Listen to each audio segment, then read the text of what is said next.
Alright, should be streaming, okay, live. So another draftphysics.com, debatephysics.com, also video presentation. But we can't really have any debate because nobody can do this. They can't make a video where they actually respond to what somebody else says and actually explain why it's wrong. Draw it, detail it, and such. So that can't be accomplished apparently by anyone but me. Yeah. All right. So let's just see. I think the audio's okay. So we'll see what happens here and such. So I left off somewhere around here, and so I'll continue from somewhere around here and just make sure. Got some volume on here so I can actually hear it. All right, something like that. All right, so we're at the point where he's doing a single slit experiment with a single impediment. So, as I pointed out, the thing that's the same between the single impediment and the single slit is the two surfaces. And that's really what the whole thing is about. Photons that go near a surface hit electrons. And when they hit those electrons, the photon's trajectory is changed, the energy is changed, and the photon is broken essentially. But it can be reconstructed, put back in phase, and you can remake the photon. But the little bit, the energy is always going in that direction. It's just that, in something like that direction, of course, something like that direction. But you can't destroy the energy of the photon, and the point is you can just reconstruct photons, and you'll either be going in phase or out of phase based on the path length the photon has to travel. So perfectly valid explanation. And as I was pointing out here, when they use this diagram of the double slit with two waves, it doesn't explain the double maxima. The double maxima doesn't create it. So there's something fundamentally wrong with this explanation because it doesn't work, obviously. And then coming together on the other side of the hair and interfering with each other. So no double maxima in the center. So it's a huge missing feature. It's even a less than a single maxima in the center. So in water waves, it apparently is a little less than, not a little more than, or not double, that's for sure. And what that gives rise to are these series of light and dark lines horizontally. So I don't know what that was an image of, but anyway. So this is such a poor example of a slit experiment, right? I mean, this is just so bad. So you can do a single slit or a hair where you'll get 50 of these little fringes. So he's using a very poor example, frankly. So where it's bright, that's where two wave crests come together to amplify. So, and again, he had the double maxima there, you could see. So, I mean, but I don't even know how he made such a terrible slit experiment. I mean, it's actually so bad. Even the way he's doing this, right? I mean, he doesn't even have it he has it at an angle. It doesn't even make sense the way he's projecting it. Where it's dark is where the crest of one wave comes together. So again, that's what you're saying it is, right? But we can see that the dark spots aren't as big as the bright spots. So the bright spots are much bigger than the dark spots. And again, the simple argument is this is where light goes in phase, out of phase, in phase, out of phase, based on the path length that you're throwing the bits at, and that's it. So you have a 50-50 chance of putting photons back together, and that's what it's revealing. It's where you can put them back together because the path length will correct for the distortion. Okay, so what you're basically saying is you're creating two sources with the hair. You're creating a source on one side of the hair, a source on the other side. The two sources can create path lengths that are a wavelength difference, and that's when they'll be back in phase.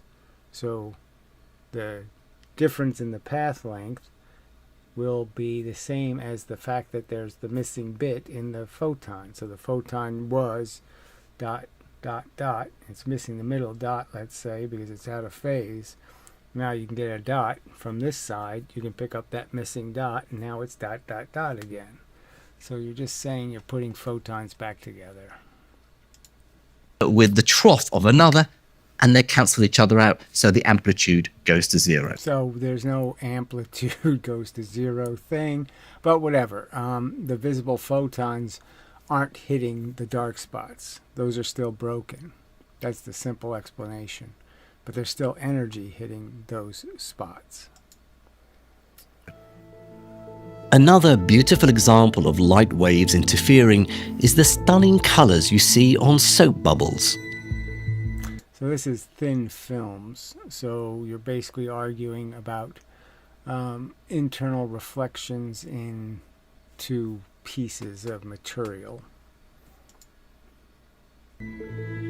Bubbles have thin skins, thousands of times thinner than a hair. Some light bounces off the outer surface, some off the inner surface. The different colors of light have different wavelengths. So again, we're talking about sources, and so again, you're creating two sources, the reflection from the top source, the reflection from the bottom source. So again, you can make this argument that you're creating two different photons. But clearly the thickness will decide what wavelength gets reflected. So this is sort of like the rainbow concept of what angles the light can achieve based on the width of the thickness of the film from the top layer to the bottom layer. The thickness decides what color you'll see. Red the longest, blue and violet the shortest. The thickness of the bubble's skin determines the color we see. At certain thicknesses, the two red rays will be out of step and cancel out. So again, there's no canceling, nothing cancels. It's either broken or not broken. Leaving hues of blue and green. As the water in the film slowly drains downward under gravity, the thickness constantly changes, which is why the colors swirl and shift. So again, it's not just water. So that's the trick of it, is you need the soap and the stickiness, and so that's why it does the swirly stuff, is because the water's clumping in different thicknesses. In those beautiful patterns. So this is another example of light behaving like a wave. So there's just no reason. You can explain it without saying it's behaving like a wave. A wave doesn't provide some super great explanation. He didn't give you a great explanation. He didn't show you anything, frankly. He just said light's reflecting off two surfaces. Well, I can say that too. It's not an explanation that goes very deep in terms of proving a point. So enough of that. Nothing seemed to be in doubt. Everyone was happy with the wave nature. Okay, so whatever. Everybody's happy, blah, blah, blah, blah, blah. They never really thought about it, frankly, I don't think. And again, you could argue that Richard Feynman wasn't happy with it. So you can say that everybody was happy, but Richard Feynman wasn't happy. He said it was unfortunate that people are taught it's a wave because he knew the photomultiplier is collecting clumps. Now, I'd still say his logic is kind of flawed because obviously the photomultiplier is a clump detector. It can't detect anything other than clumps. So even if light was a wave, the photodetector is still going to detect it as a clump. Of light until the turn of the 20th century when everything came crashing down. Whatever, all this fake drama.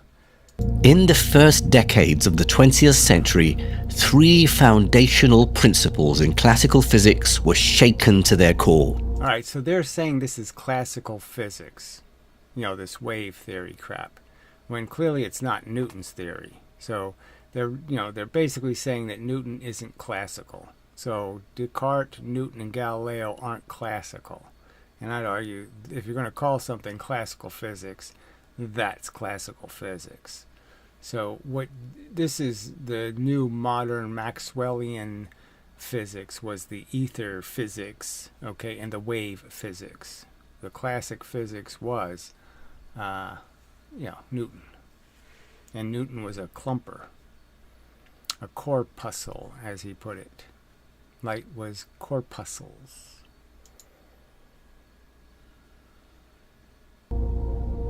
Better check and see if we have adequate volume here. I guess I could check that on my own. Yeah. Let's see, audio is good. Okay, so I don't have to check. But I can do it anyway. Yeah, it's there. Okay. Anyway, back to our story. Determinism, objective reality, and locality. So this is just such, this is where they go way too far. Like somehow they're going to prove or disprove determinism when we can't see the interaction between photons and electrons. It'd be silly to just presumptively say it's random or it's not random. So it doesn't really say anything. And determinism broken by randomness is a lot different than determinism broken by some sort of free will thingy, some kind of, some sort of different kind of undeterminism. So it really, random determinism doesn't make much sense, frankly. I mean, randomizing when we know that everything about physics is redundant and it always works. I mean, stuff travels billions of light years and it doesn't lose a tick.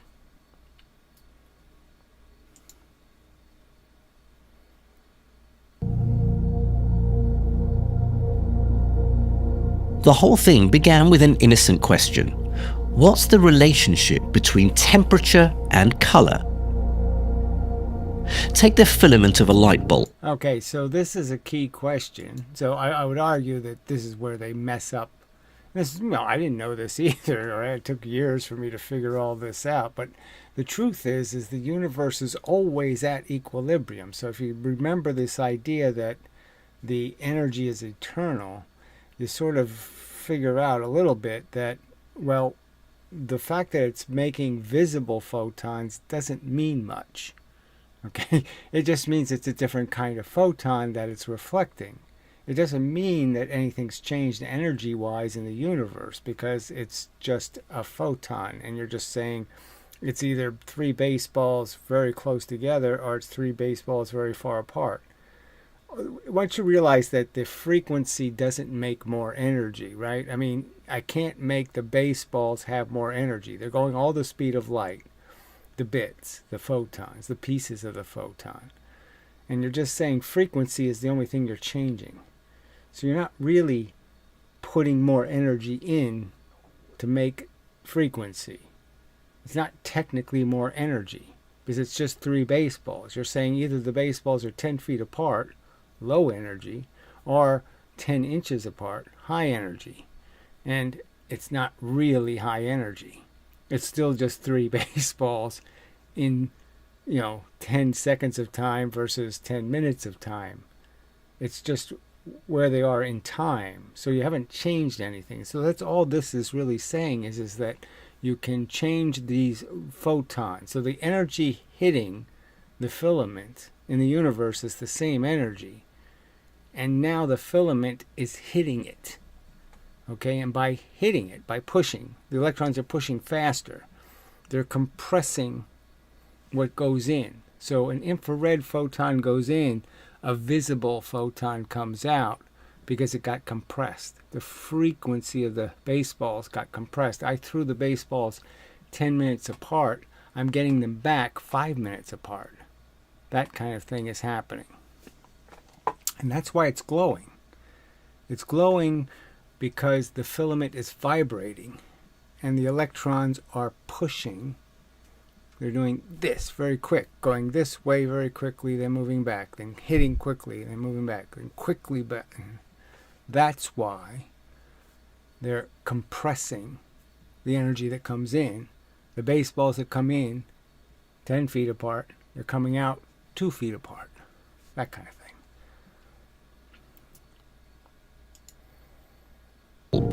Like most things, it glows orangey red and then gets whiter as it gets hotter. But why?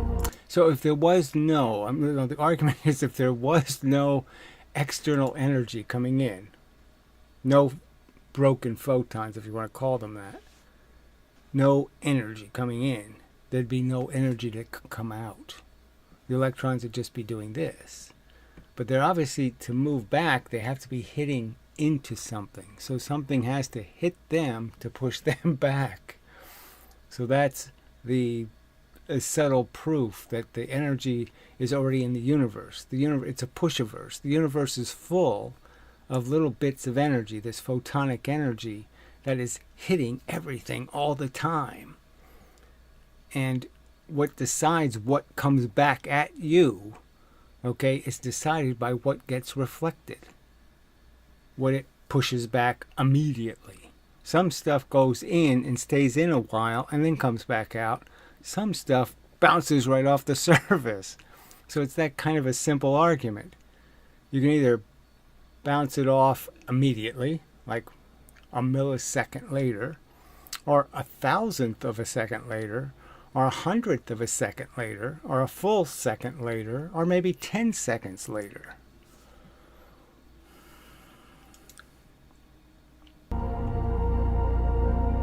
Investigating this question was Max Planck, who had no idea of the Pandora's box he was about to open.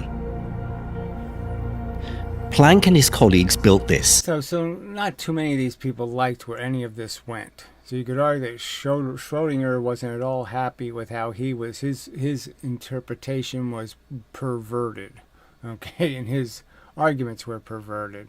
And you could argue, I think Planck was in the same position. He didn't care too much for what they turned this into. A black body radiator.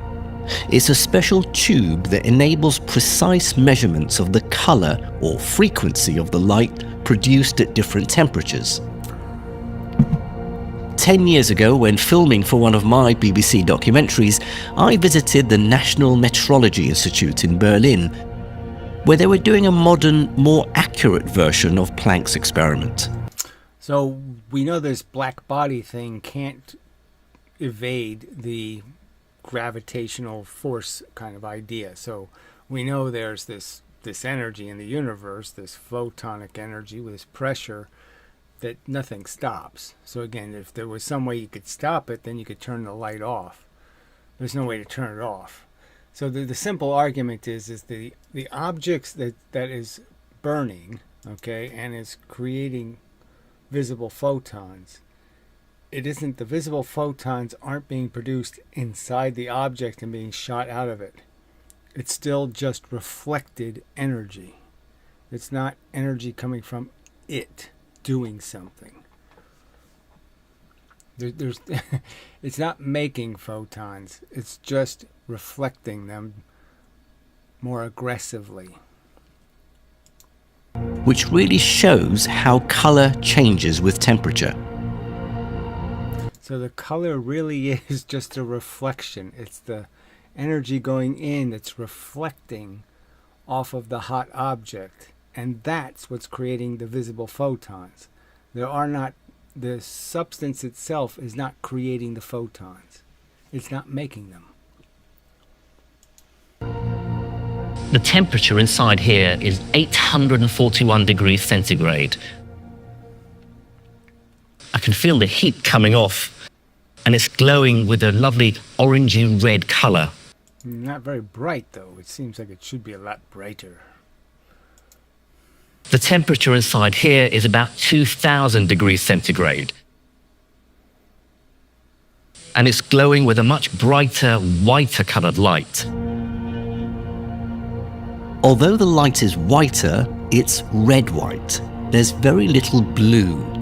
Why is blue so much harder to make than...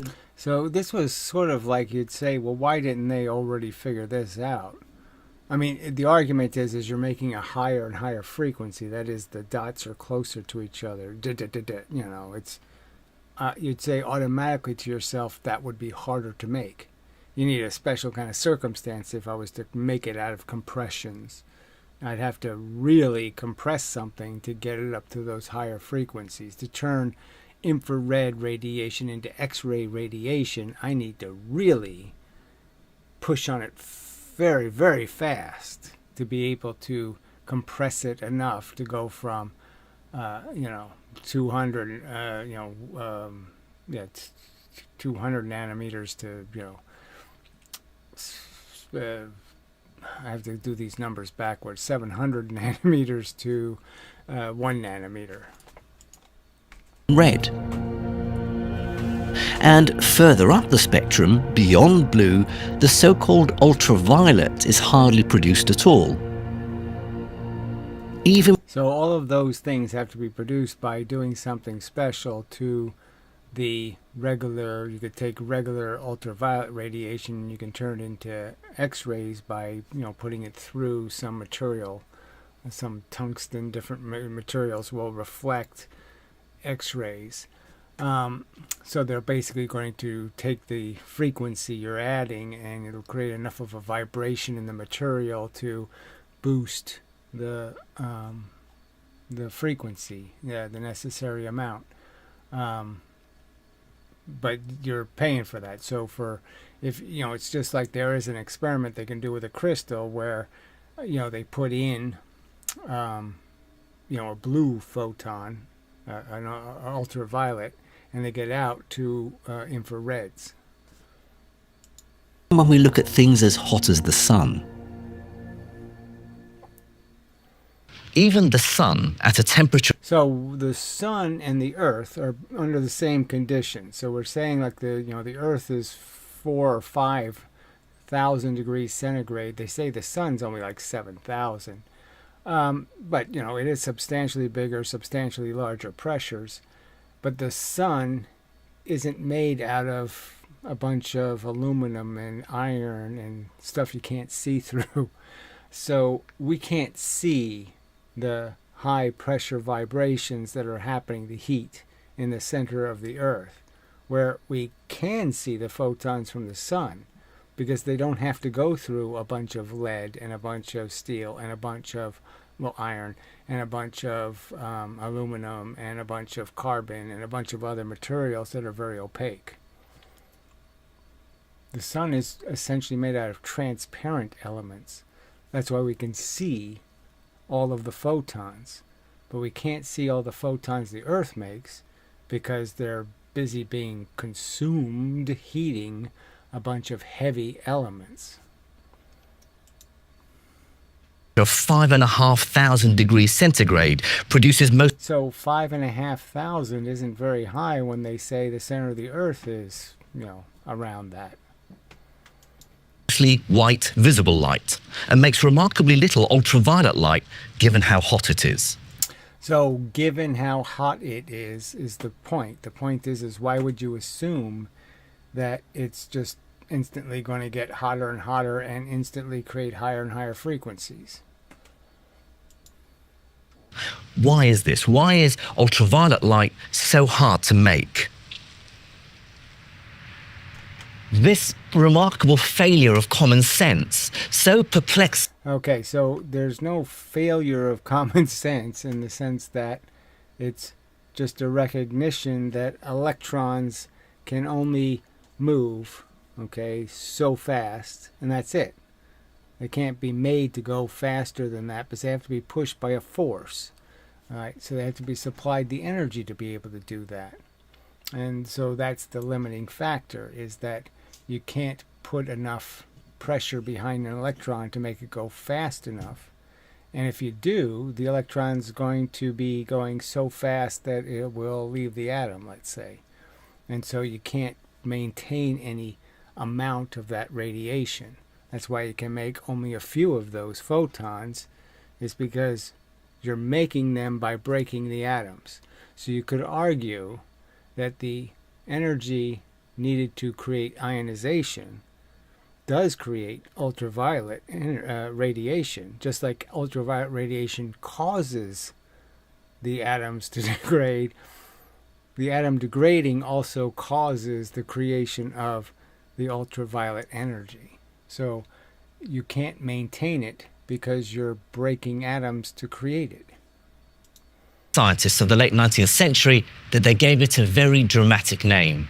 They called it the ultraviolet catastrophe. So it doesn't make much sense, because if there actually was more ultraviolet radiation or X-ray radiation, it'd be impossible for life to be sustained.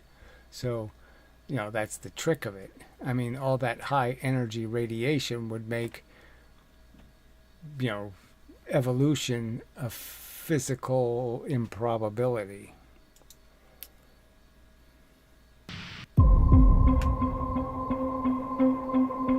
This curve of the electromagnetic energy emitted by the sun shows the catastrophe. So you got very little low frequency and very low ultra high frequency, because the vibrations of these atoms are within a range.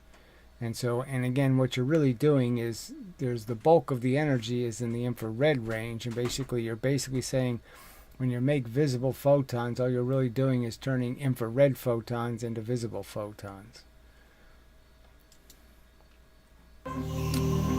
Its energy peaks in the blue-green region of the spectrum. Very little long wavelength infrared light and very little short wavelength ultraviolet. So we're talking about long wavelengths. We go back to microwaves, radio waves, all of that stuff. So it doesn't make those in bulk either. Are made.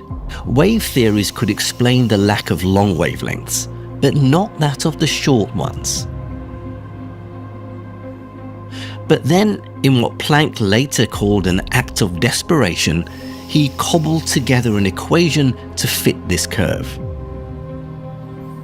And again, it's one of these cobbles, in the sense that it just creates an equation where you can't get to an infinity. But I mean, the wavelength times the fifth power, it does look like cobbled crap, frankly.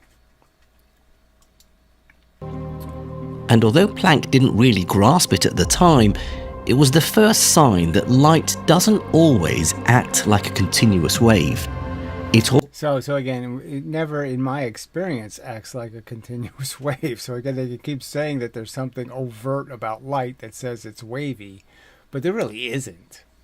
Even things like the rainbow that he has in the background there, where Newton explained it. It doesn't require a wave. It just requires a frequency. Also acts like a stream of particles. So a stream would be, something constant. So they still got to get some kind of grok this idea that, even when they draw their wavy crap, you have to understand a photon is a fixed thing. So it's either 5 of those things or 4 or 3. It's some number of frequencies, okay, that define a photon. And I'd argue if you get into a number like 3 or 4, then there's plenty of room for there to be lots of broken photons in the universe. So if it's necessary that you have 4 clumps at the same frequency for there to be a visible photon, or a photon we can see, okay, because we can see the frequency, we can see it move an electron. If it's 3 clumps, it can't move an electron, and so it has to be 4, let's say, if that's the number. Then any photon that wasn't 4, that is, it just was 3, wouldn't be visible, but still energy hitting a surface. But then came another experiment and another blow to the wave. So there's lots of other experiments that are pretty blowy, okay, in the sense that they just showed the spark thing, where the fact is you can make sparks happen more frequently. There's lots of things you can do to change what happens because of photons. So you can add light and it will make more of something happen. The light has energy. Theory of light. The experiment was about how light affects electricity. To understand what was happening, scientists used this. It's called a gold leaf electroscope. So I don't know exactly why they were showing the spark thing, but you know the spark thing is affected.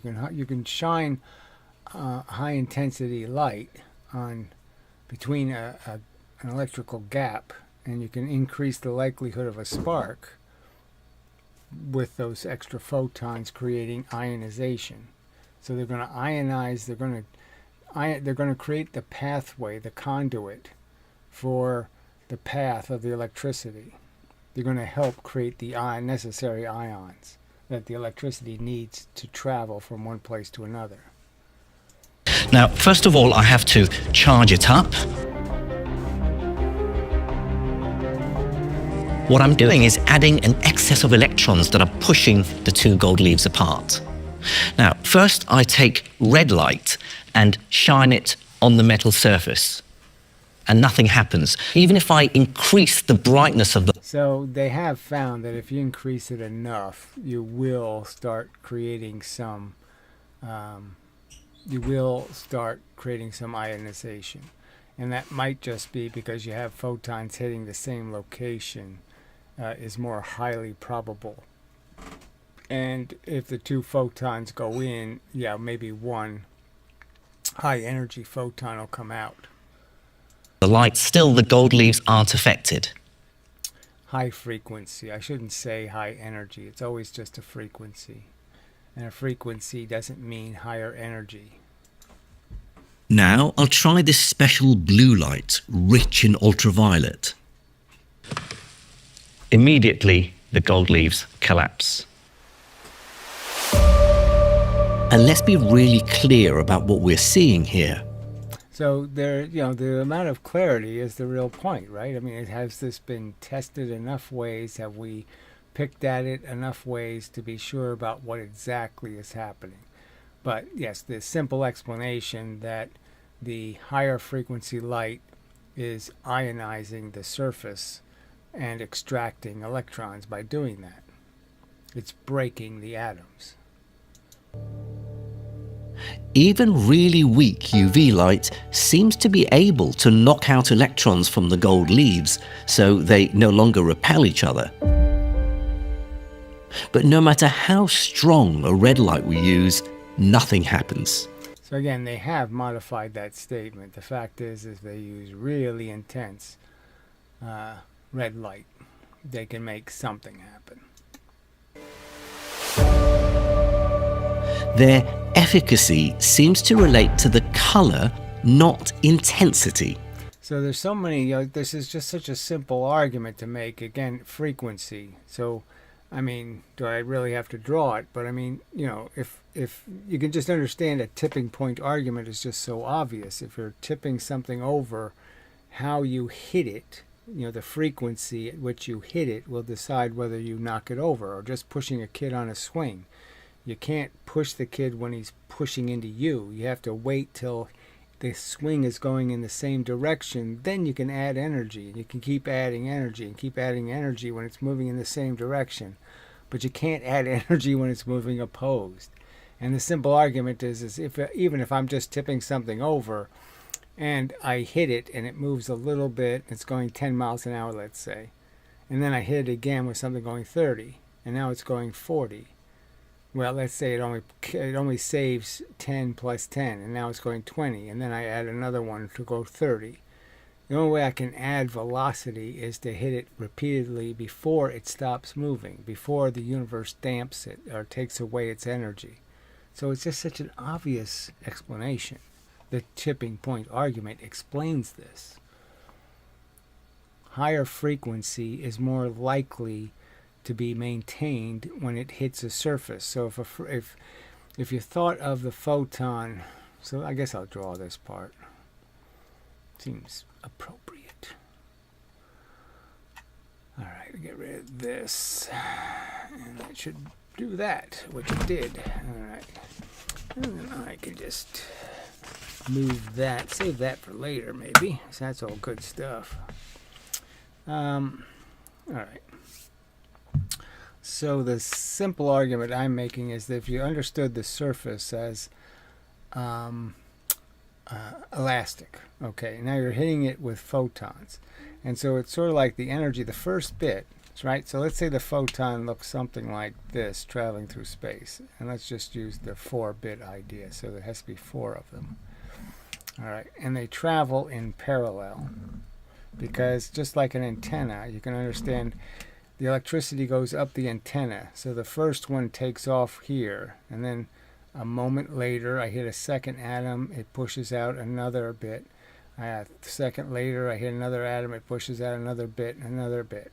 So there's a polarization in the sense that they're all parallel to each other, going in a direction, but they're not in the same plane. They're not in the same line. So that's the polarization. And the polarization is proportional to the frequency. Anyway, so let's say that you're now at the surface, and now it's going to get hit by these 4 things.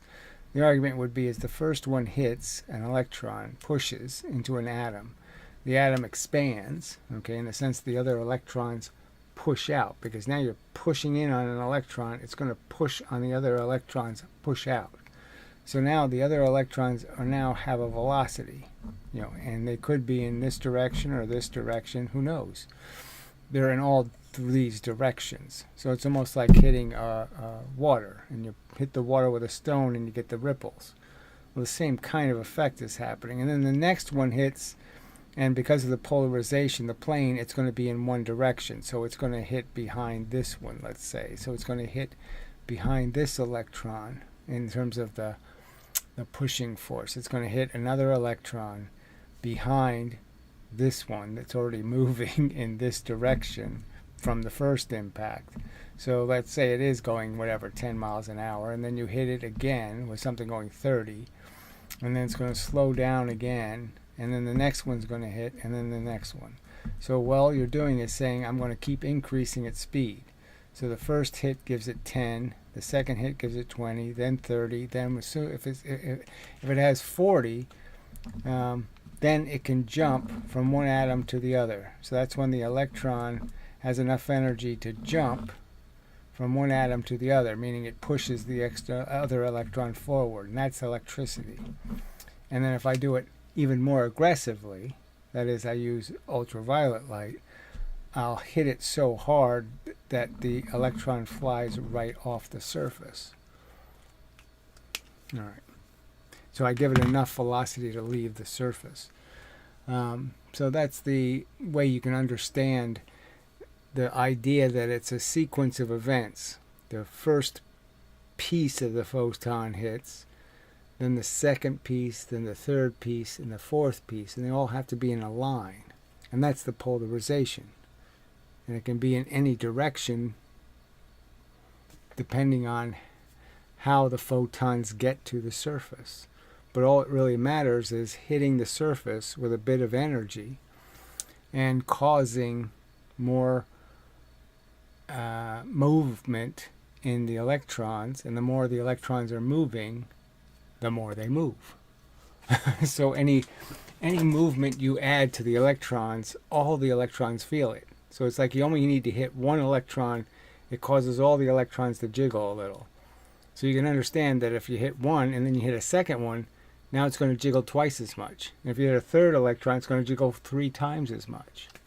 So you can sort of understand that you can't possibly hit an electron without affecting other electrons, because they all are already in a condition where they feel each other's pressure constantly. They're constantly interacting with each other, feeling the pressure created by the photons between them. They can feel each other's existence constantly. All right.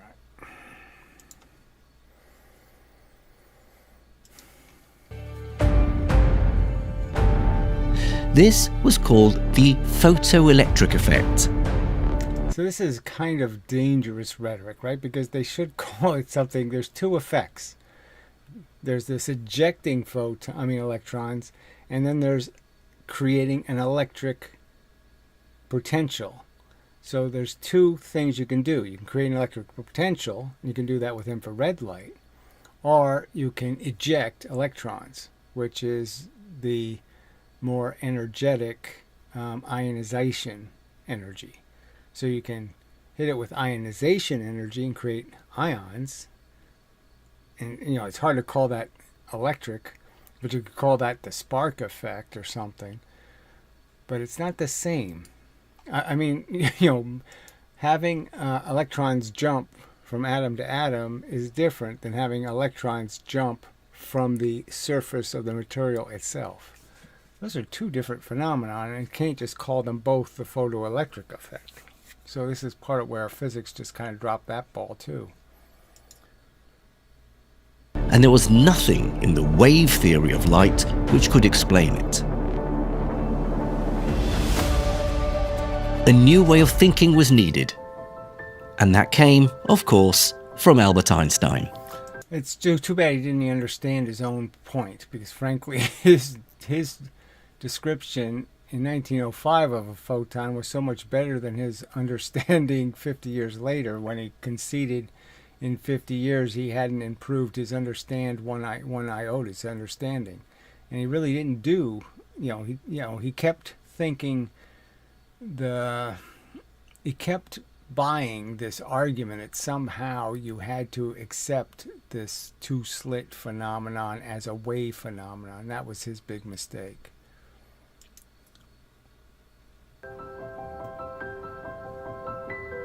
In the first of his papers in the so-called Annus Mirabilis of 1905, Einstein emphatically declared that the particle nature of light was the only explanation for the ultraviolet catastrophe, blackbody radiation, and the photoelectric effect.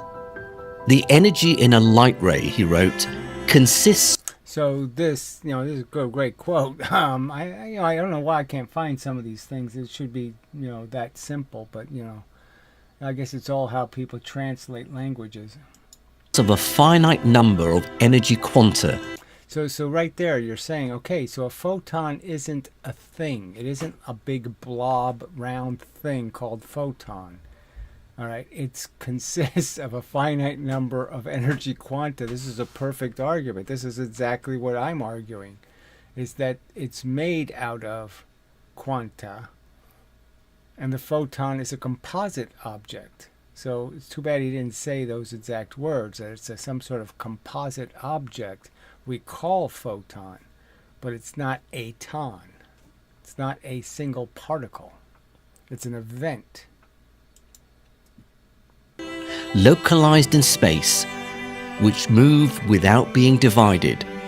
So, we have all of these aspects. Now, I would argue that that's not correct, in the sense that what the two-slit experiment, or even the single hair, shows you is that the bits can come from completely different locations. So the photon can be created on a surface, and it doesn't have an origin that's the same. So you can create a photon out of scatter, and then you can create a photon that's like an image photon from a star. All the photons coming from the star are all moving exactly together, so they're undivided. But if I was to put a diffraction gradient in front of it, I will divide it, and I will create a new image that won't be coherent. It'll be photons made out of the old images, but they won't be images anymore. And which can be absorbed or emitted only as a whole. So this is the trick. We can only see them as a whole, and once they're broken or diminished by some effect, like a slit or some other obstacle, and I've broken them, I can't see them anymore. Okay, they're reconstructible. That's what the filters prove. The polarizing filters is that you can reconstruct the photons. There are such a thing as invisible photons. That is, invisible radio, invisible everything. It's still there. It's just not receivable in its current condition. But it's easily repaired and then seeable again.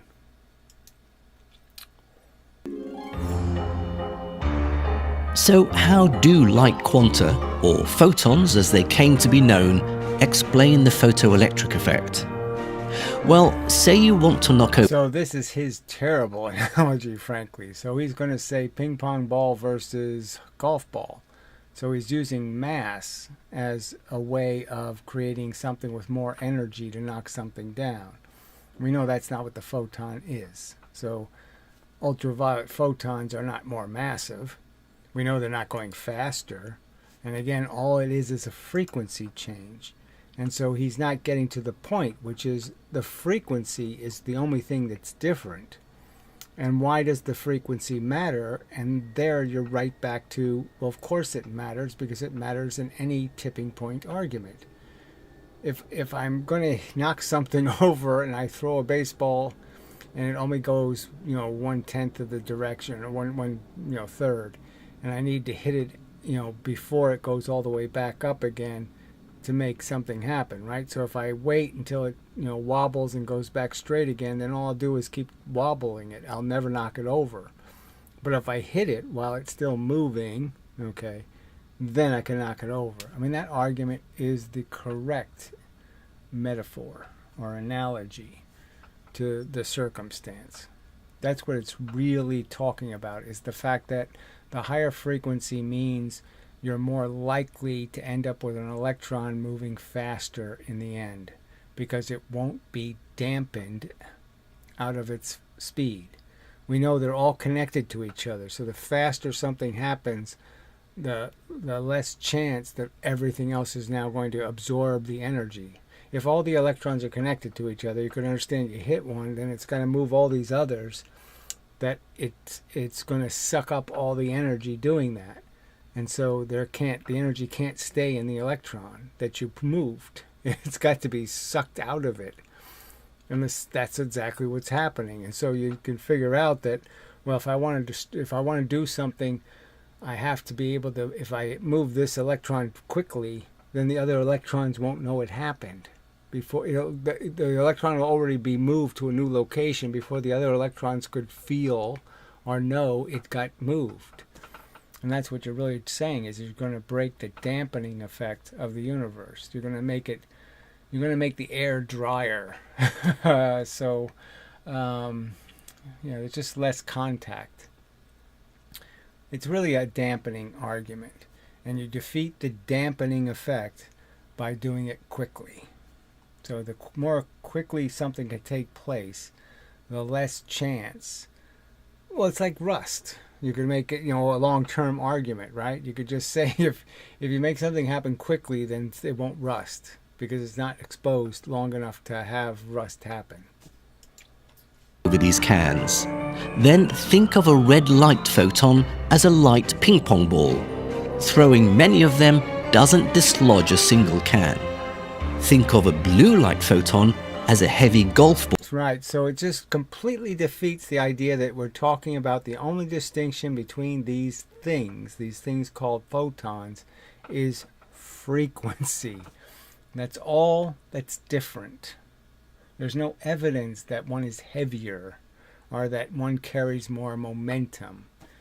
The difference is one carries its energy in a smaller package, in a smaller amount of time. It delivers its momentum in a smaller amount of time.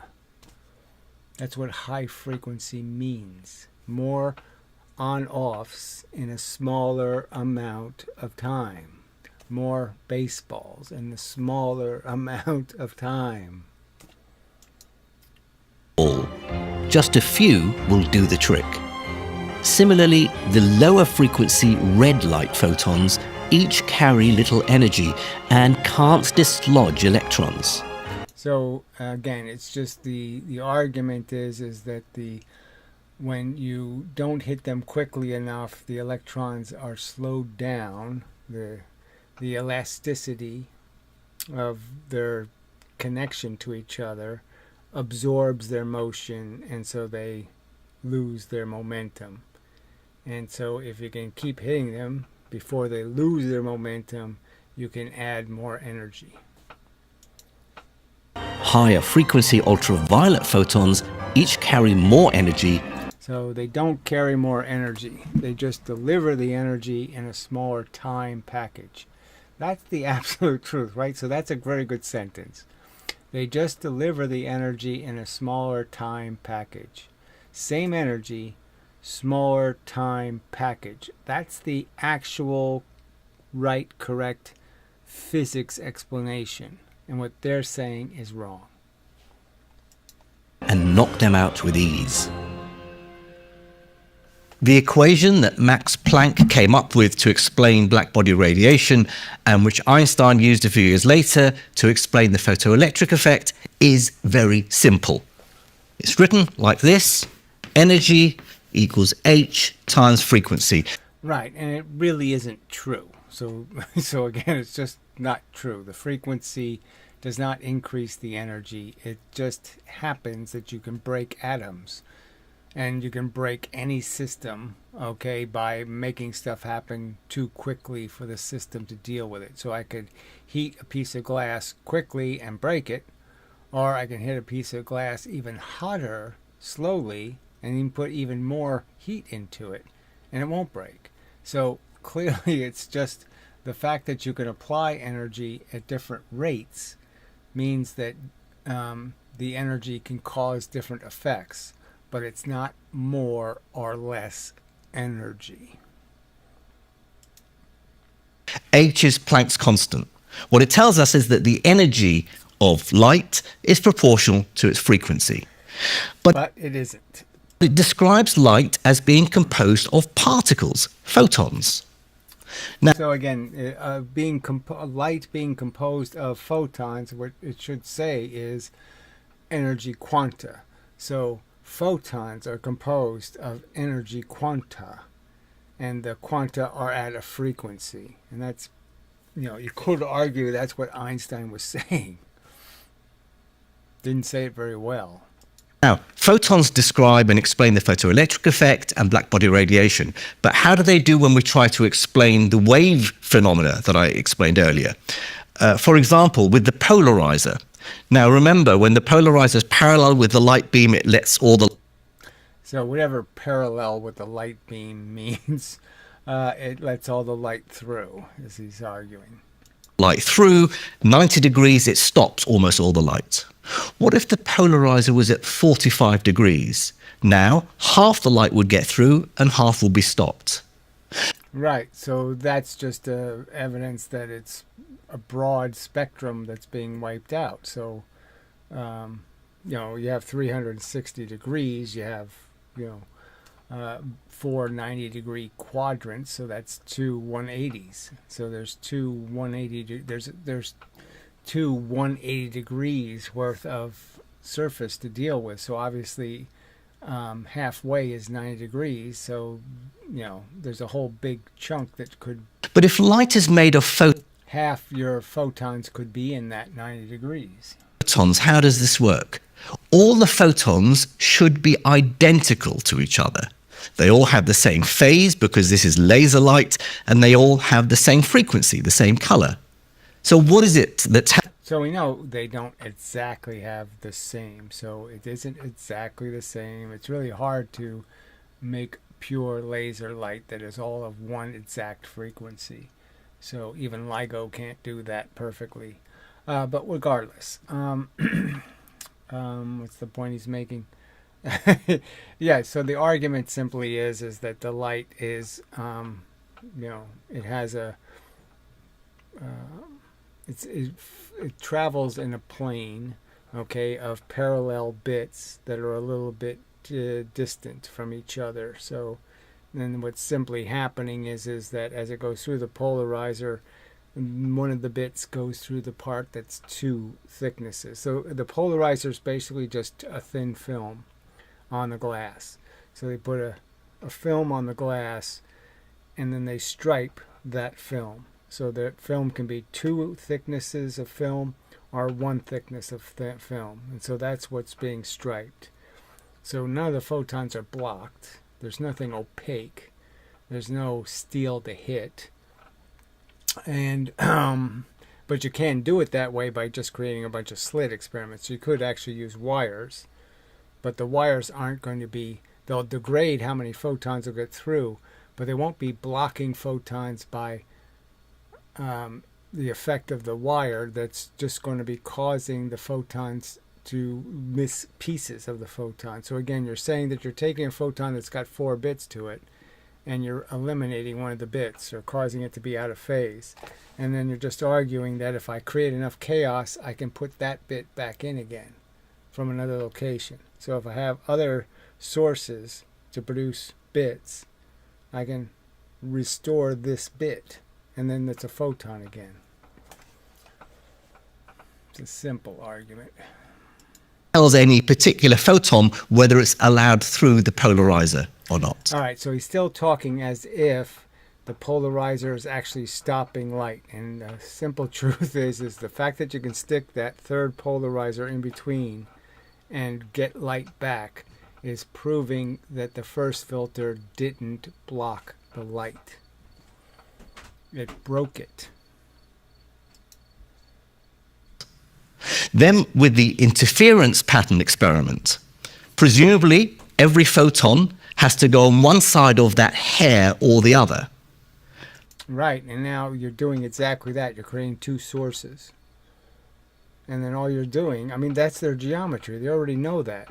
They got 2 sources at a specific distance from each other. And so the geometry is already dictating exactly how big the fringes are going to be, because you can only have the triangle, the wavelength of a full wavelength of difference. And so they already know how big the fringes are going to be and how many there's going to be based on how thick that hair is. And how thick the hair is, the only thing that matters about that is that's telling you how far apart the 2 interactive surfaces are. The surfaces is where everything happens. The light going out here and the light going out here isn't going to create any fringes. The only place the fringe is going to be created is right on that edge of that hair. That's where all the fringe light will come from, is interaction with photons with those surfaces. I mean, it's so obvious that it's only the surface. If it was some other distance, then you couldn't measure the distance of the thickness of, like, say, the opening of the single slit. Why would the opening, the distance between the 2 surfaces, why would that matter? Well, see, it's better with the hair, because, see, the hair you can go outside the length. So the simple truth is why would the hair's length be deciding what all the fringes are? Because there would be light going out here and there'd be light out here. So why wouldn't these lengths matter? Well, that's right. None of those matter. None of those become fringes. The only photons that become fringes are the ones that go right at that distance between the 2 surfaces. The only ones that create fringes are the ones that get hit by electrons. That hit electrons. But then, if that is true, after many photons have gone through, we should see just 2 bright spots. Okay, so that's the classic dumbass, stupid, moronic statement that I'm saying, okay, you people are so confident these guys know what they're talking about, and they just said something really dumb. All right, and so I'm just going to illustrate that. And I made this argument, every single one of them does this. Every single one. Feynman, Lewin, every single one draws some stupid crap like this, right? Every single one. Even Shakir from Harvard or Yale. Yale. They do some bullshit like this and say, oh, you should expect to see a lump over here and a lump over here, because you have 2 slits, So you would expect, okay, because there's 2 slits, to see a lump here and a lump over here. Well, why would I see that? This is less than 1 millimeter. This is about a foot. Okay, so I can project the image so it's a foot in size. Why would I expect the laser light to go that way and that way? That's not what it's doing. That's almost arguing that it's fringing or something. It's not. The light that goes straight through goes straight through. It's 1 millimeter. It's going to be a 1 millimeter difference here at the surface. So what would really happen is you would have this, and then 1 millimeter difference, there would be this one that's just 1 millimeter off. That's what you would see. That's what a physicist who knew what he was talking about would expect from an experiment that starts with photons at 1 millimeter apart. Surfaces, a slit that's 1 millimeter in size. I would expect there to be just a very tiny difference between the photons going through this slit and the photons going through this slit. They should end up in exactly almost the same location, 1 millimeter off. The circle created by the light going through this slit would be exactly just 1 millimeter off from where this one would be. Just tiny difference. That's what a physicist should expect. There's no reason for a physicist to think 1 millimeter is going to make projections going that way. No reason. It's a laser beam. It's going to go straight. So they can't even understand the principles involved at all. They haven't really thought about this at all to keep saying something this dumb. It's just like them ignoring the fact that their two waves don't create a double maxima. And they just keep ignoring the fact that it doesn't work. It doesn't create the same pattern.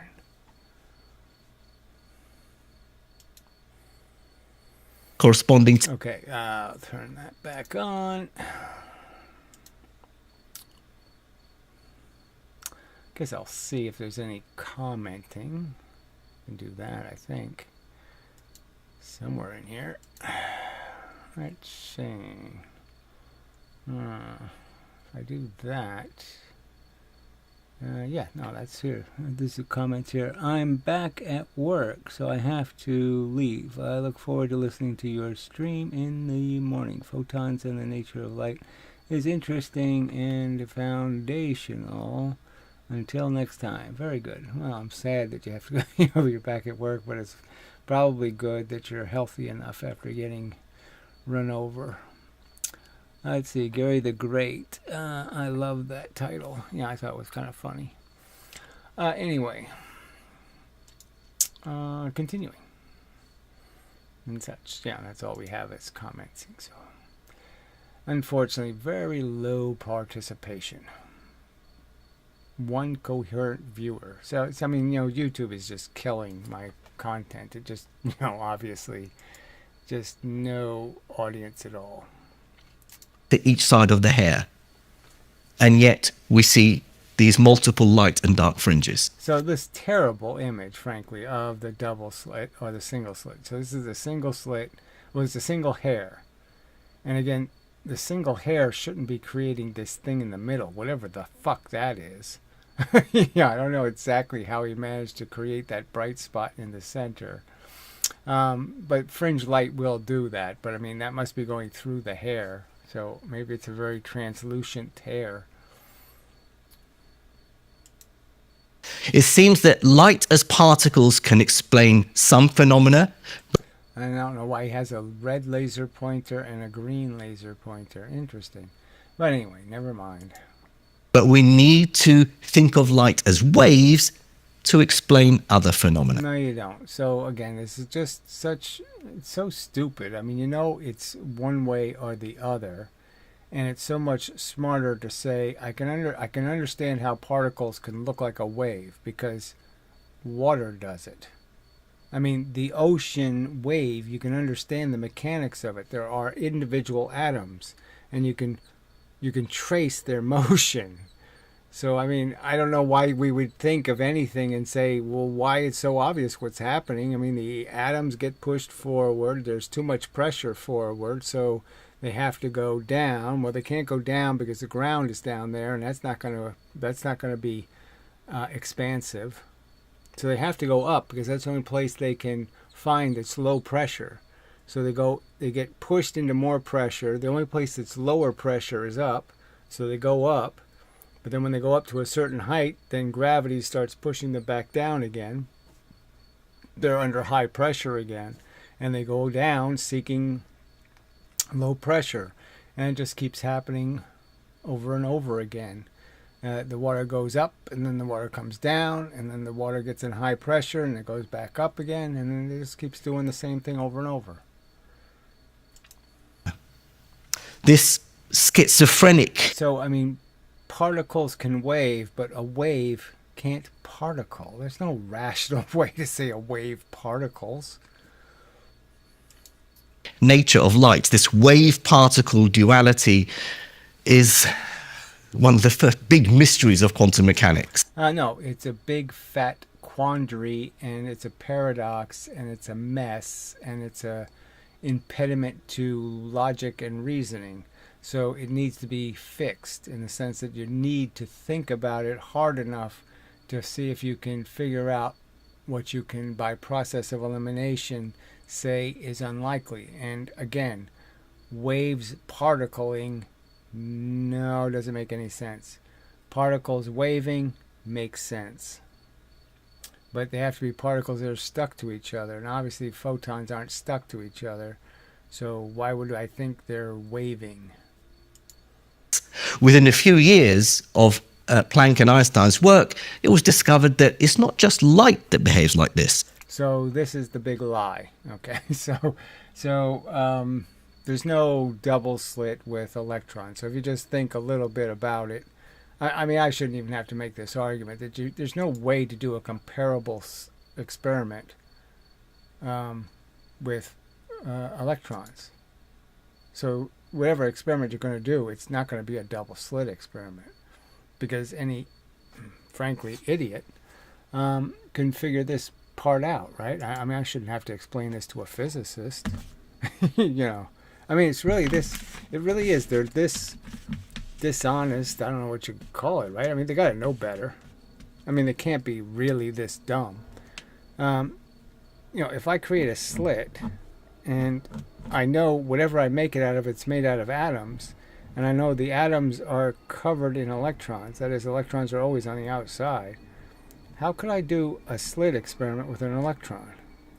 I mean, it's impossible for me to send an electron through any material substance, you know, any conveyance, any kind of obstacle course that has electrons in it, because or protons for that matter, because we know the electrons are going to get pushed and misdirected. They're charged. Photons aren't charged. Electrons are. So I can't create any material obstacle course for an electron. I can't do it.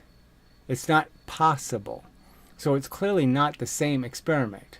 So any experiment where I claim I'm going to do this with electrons, it's not going to be the same experiment. It's not a two-slit experiment. It's not a slit experiment. A slit experiment can't be done with electrons. It's not possible. I mean, it's just theoretically nonsense. I can't put charges through a charge obstacle course and then say I should have some expectation that it wasn't affected. Of course it's going to be affected. If it's closer to one side, it's going to be pushed the other way. If I go in this way, it gets pushed this way. If I go in this way, it gets pushed that way. There's no way it can't be deflected by the material. Just no way. All right, let's find the switch here. And put that back on. All right. So this is just a lie. You know, when they say electrons and atoms and all this other stuff, no, it's just a lie. It doesn't happen. Matter particles too, electrons, can also behave like waves. So it's just not true. Wave-particle duality is the gateway to all the strange things quantum mechanics says about reality. So this is their key experiment, as Feynman said, and a lot of other people. He's saying it too. This is what they base it all on. So all this bullshit of superposition and entanglement and all this crap is all built on their silly interpretation of what's taking place when they create these slit experiments. And you have this obvious evidence that it doesn't match. Two waves don't create the same pattern. The pattern with a double maxima isn't created by their two waves leaving two slits. And the fact is if you think of it as four sources, so if you think of the two-slit experiment as four surfaces, 1, 2, 3, 4, you can understand that two of the surfaces are close to each other and two of the surfaces are very far from each other. Very big triangles being created by these two surfaces, very small triangles by these two surfaces. So you can understand exactly why there's an envelope pattern and why there's a double maxima. To see how weird it gets, you need to study individual particles. So this is where I stop listening, I think. Yeah, just because this is bullshit. Again, they're arguing that they have thought this through correctly, and they really haven't.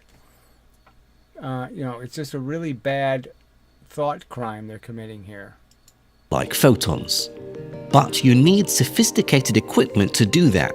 So the idea of creating single photons is, again, they're saying this is a conceptual reality, that I can create this idea of a place in the universe where there's just a single photon traveling through. So I can eradicate all the other photon energy, and I just have my little photon in there. And so that's their conception. And I'm saying that if you really understand that all the energy is photonic in the universe, I mean, you have radio waves that are 10 miles long. So you have bits that are 10 miles between the frequencies. So obviously you can't, recognize that as. So how would you know that one of those wasn't traveling through your space? So to say, it's it's such a cheat. But anyway, I'll explain what's fundamental. Well, let me just let him finish this part. Which is why we're visiting the physics department at Glasgow University. This equipment is designed so one photon at a time travels through this red-coated fiber optic cable and into this box. Right, so, and they don't explain it, but what they're really doing is just filtering photons. So the classic way they do this is they have a source and then they put smoked glass in the way of the source to diminish the number of photons. And they're not diminishing the number of photons. What is smoked glass? It's a bunch of little particles. What's a bunch of particles? Well, that's a bunch of slits. That's a bunch of surfaces. So what are they doing? They're just breaking photons. So they're creating a bunch of broken photons and filling the experiment full of broken photons. So they haven't blocked photons. They haven't stopped photons. They've just broken photons. And now they're saying, what a big surprise, I can put some of them back together. So I can put a slit in there and now I can reconstruct some photons. Well, of course you can. So there's no idea that there's a single photon in the experiment. There's a ton of photonic energy in this experiment. And all they're going to do is provide the opportunity to put it back together, to put it back into phase. Inside it is a card with two slits. Famously, if normal rays of light were to go through it, we'd see wave-like interference patterns, like this. So again, a fake diagram. So they just keep showing this, right? And it's not accurate. There's no double maxima in the center. It's not an accurate description. And again, if you just look at it, you're saying, shit, the ons are gigantic and the offs are tiny. So it doesn't even make sense.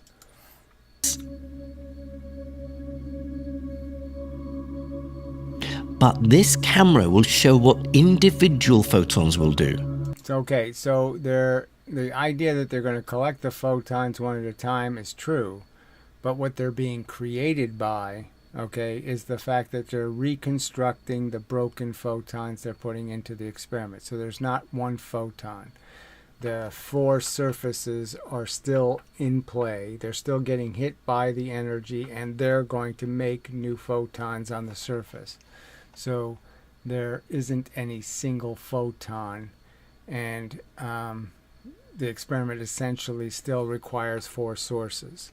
And you can understand that because it has the same math as the 4-source experiment. The 4-source explanation will create the envelope pattern. All the features that exist depend on you recognizing the difference between the 4 sources. The 2 outside surfaces are creating the small fringes, and the 2 closest surfaces are creating the big envelope pattern.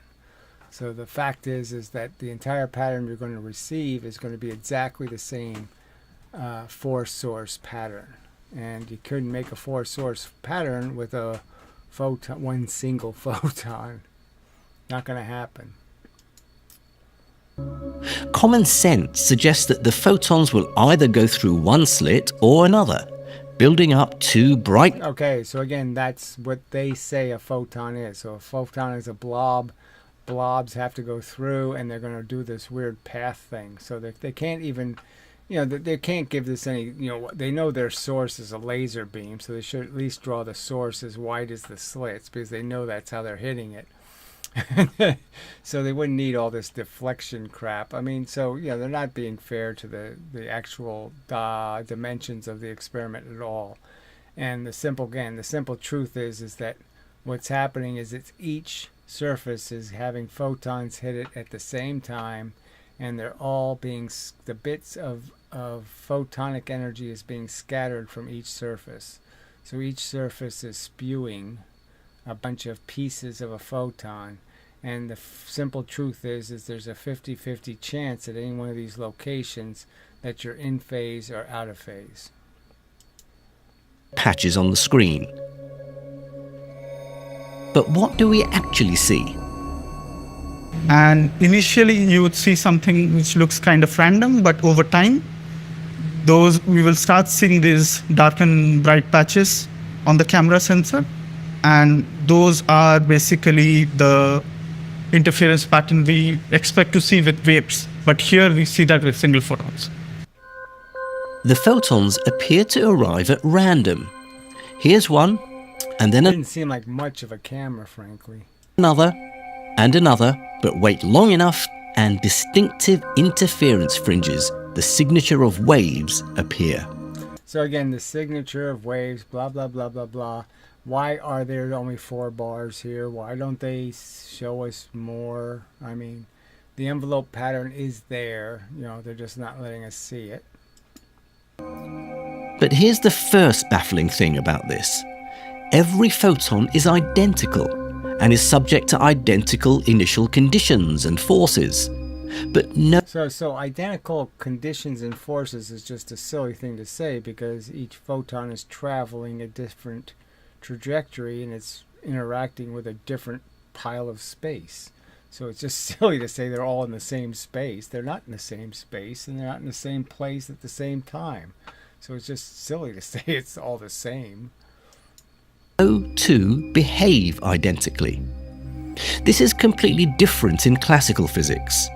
Here, identical objects, subject to identical initial conditions. So what's the identical initial condition for the photons? It's just, again, ridiculous. Even if you could make a single photon, where would you say it is in the experiment? It's clearly not the same place it's going through, the same space it's going through, so that's just silly. But frankly, there's no such thing as a single photon experiment. And forces have identical outcomes. In effect, wave-particle duality means that we can't say with certainty. So why would they go with this crap? I mean, why take it this far? And again, this image is even dumber.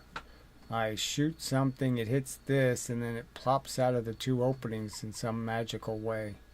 What the hell is that? What path an individual photon follows. As a consequence, we can't predict.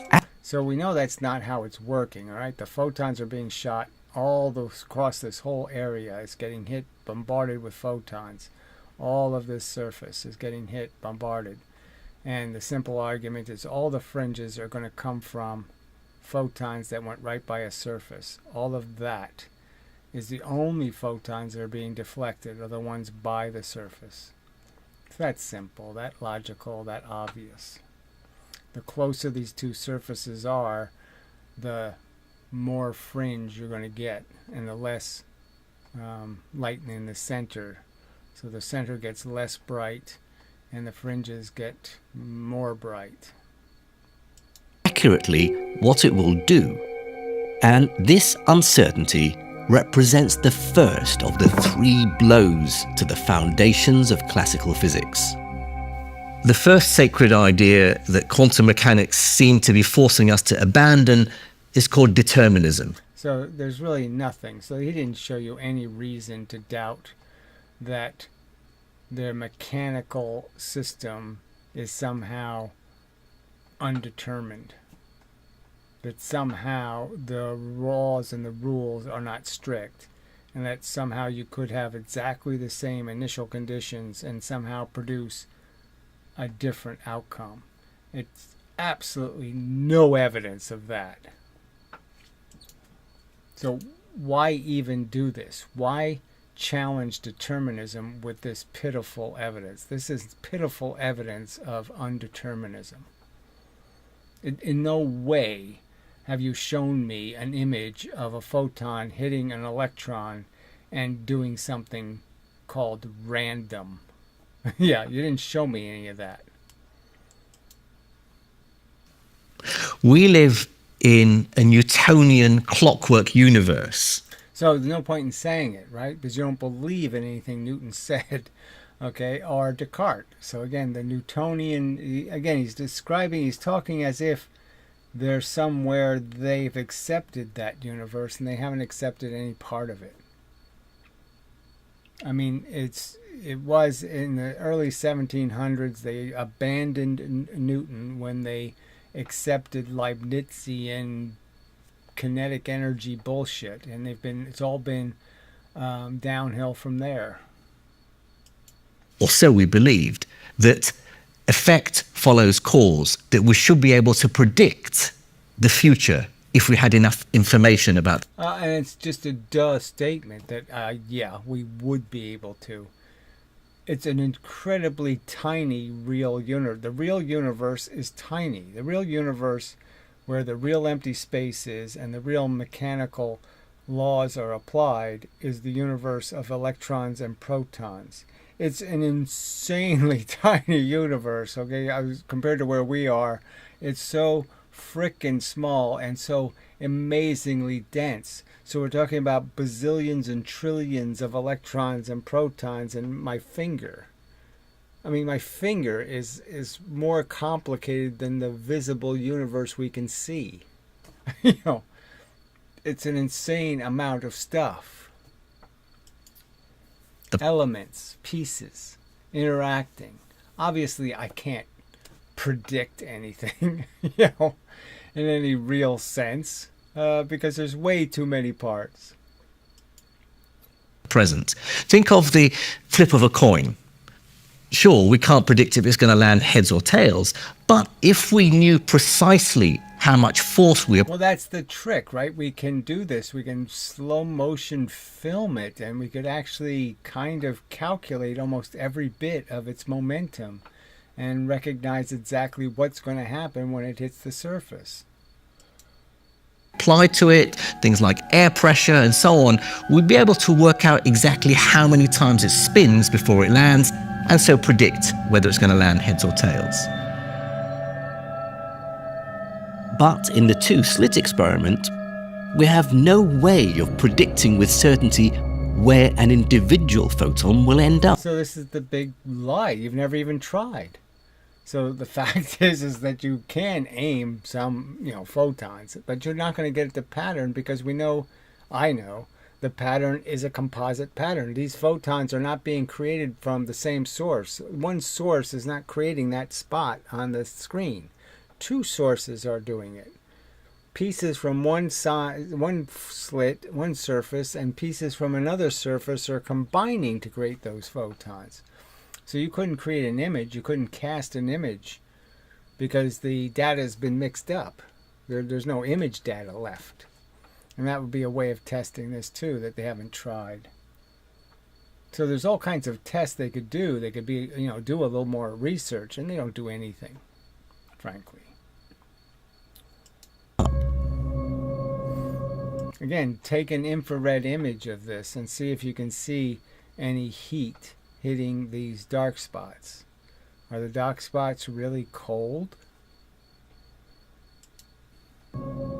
This is called indeterminism, and it was one of the central features of quantum mechanics. So who knew that was the central feature, or this was the central argument, or the central cause? But this goes back to the fact that Bohr was basically a religious kook. And that's the universe he wanted. Bohr wanted us all to believe we were in some sort of magical, non-material, whatever it would be. I don't even know how to describe it. Spirit world. As described by the founding fathers. It tells us that our world is not deterministic. It's ruled by probability. So this is the idiotic. A probability is a bit of determinism, frankly. And so you can't even argue that you have a probability and say it's undetermined probability. I mean, that's just nonsense. It's either random or not random.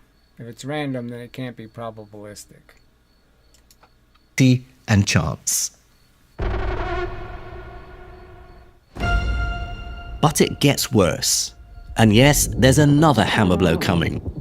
To see how, let's revisit the single photons going through the double slit. So we have this argument again. So they're stating it's a single photon, but they really can't prove that they're single photons. Veritasium attempted this experiment, bought the machine, $10,000, okay, and the fact is he couldn't get it to work, okay, doing it the slow way, that is, allowing the experiment to have so few photons in it that it would take a whole day to create the pattern. Well, he couldn't get it to work at all. So the only way he could get it to work, he had to keep speeding it up. And speeding up implies more photons are in the experiment. So that's the whole joke. He said he couldn't get it to work until he cut it to 5 minutes. So an experiment that was supposed to originally was done over 40 days when it was done with a a candle. Back in like whatever, I don't know, 18 something or other.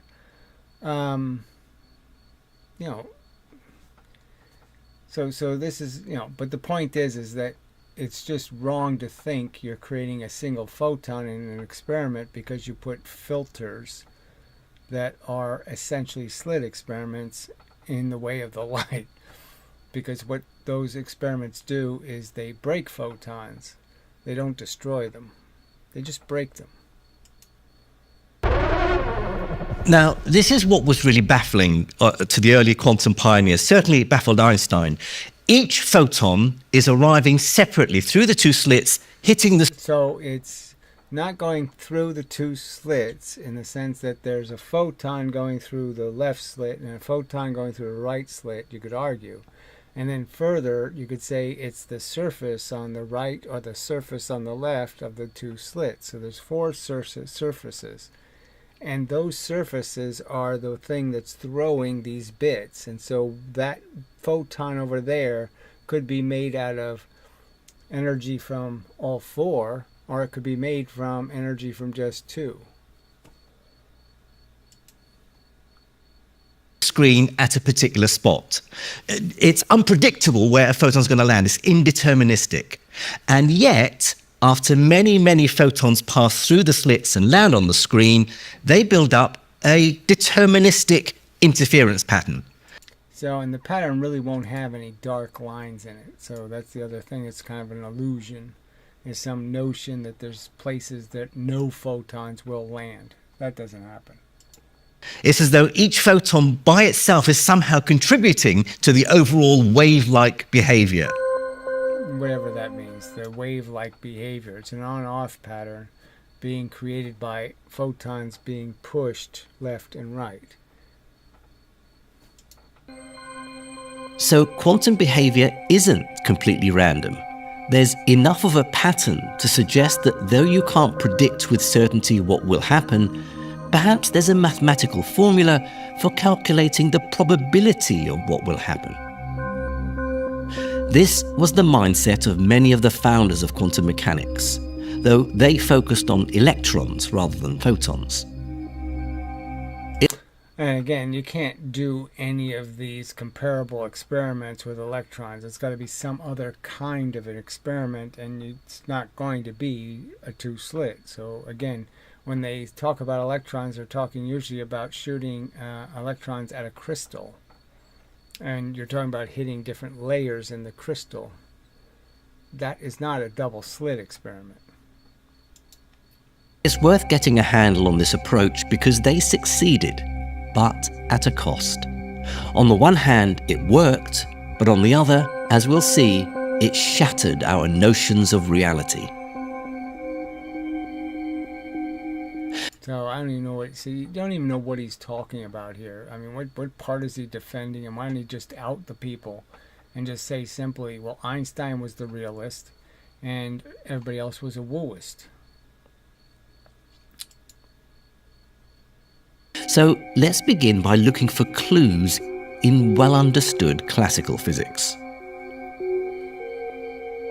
So again, this is just wrong. Two waves isn't the pattern photons create because of the double maxima. They just keep denying its existence. This animation shows classical waves passing through a double slit. And it's just, again, wrong. It's not accurate. It's not what takes place. Similar to what you might have on a ripple tank experiment in school with water waves.